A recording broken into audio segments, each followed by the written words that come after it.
바이든 시대 한반도의 평화 문제가 어떻게 전개될까요? 트럼프의 통치 방식이 워낙 제국주의적 속성을 드러냈기 때문에 바이든에 대한 기대감이 커지고 있는 것 같습니다. 그러나 미국의 제국주의적 속성이 크게 변하지는 않을 것입니다. 물론 외교 스타일은 많이 달라지겠지요. 트럼프의 대북 외교 방식은 소위 탑다운 방식이었습니다. 두 정상이 배짱만 맞으면 금방이라도 결실이 있을 것 같았지만 실상은 아무것도 이루지 못했습니다. 문제는 미국의 전문 관료들만 소외된 것이 아니고 당사자인 한국 정부도 통째로 소외당한 것입니다. 바이든 시대에도 우리 정부가 미국 눈치만 보고 있으면 한반도 평화 진전을 위한 골든타임을 놓치게 되리라는 것은 불을 보듯 뻔한 이치입니다.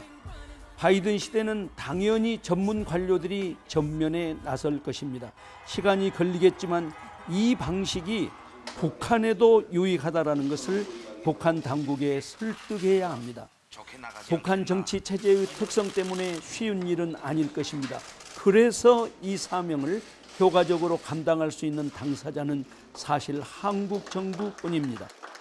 클린턴 정부 말기에 이런 공감대가 한미 당국 간에 이루어졌었지요. 당시 미국 정부의 북한 문제 전담자는 페리였습니다. 페리는 국방장관 출신으로 영변 핵시설을 폭격하자라는 강경론자였습니다.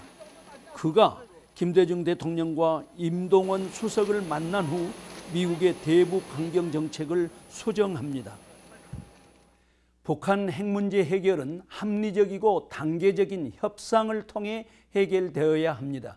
이것이 소위 페리 프로세스였습니다. 전문가들은 페리 프로세스를 임동원 프로세스라 불렀고 페리 자신도 그것을 부인하지 않았습니다. 한미 간에는 이와 같은 아주 중요한 경험이 있습니다. 합리적인 바이든 정부와 평화지향적인 문재인 정부가 협력하면 제2의 페리 프로세스를 충분히 기대할 수 있을 것입니다.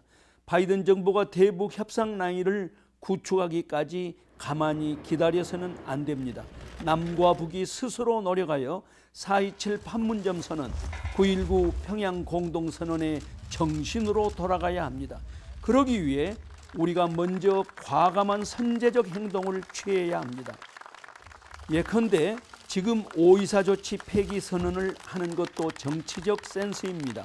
5.24 조치 폐기는 법적으로는 별 의미가 없겠지만 남북 교류를 조건 없이 확대해 가겠다라는 정부 의지를 대내외에 천명하는 정치적 의미로서는 매우 크다고 할 것입니다.